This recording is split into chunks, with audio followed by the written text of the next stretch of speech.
تبدا تعزلها بقى عشان تتم مده الديورابيلتي بتاعتها ومده التشغيل بتاعتها بامان. فبتبدا تعزل السطح بتاعك ده.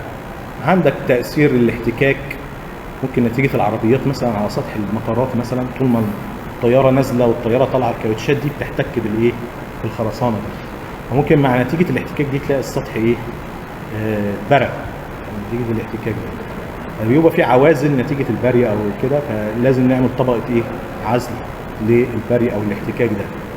ممكن عزل صوتي مثلا في منشآت معينه تحتاج عزل صوتي، الضوضاء فيها كبيره جدا مش عاوزه توصل لبره.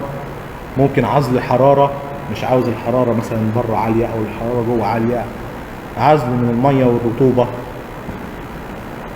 دي طبعا مهمه جدا لمنشآت كتيره جدا، خاصه الاساسات. اللي عندك الاساسات جوه التربه دي فيها ميه جوفيه واملاح، فلازم تعزلها بالبيتومين بقى. البيتومين اسود مش مشكله، هو جوه الارض تحت بعيد عن اشعه الشمس، فبنعزله بالبيتومين الساخن او البارد عشان ما تتسربش الكيماويات والحاجات الاملاح المضره دي للخرسانه، سواء كان بالرش بقى او او بالفرد او باي طريقه.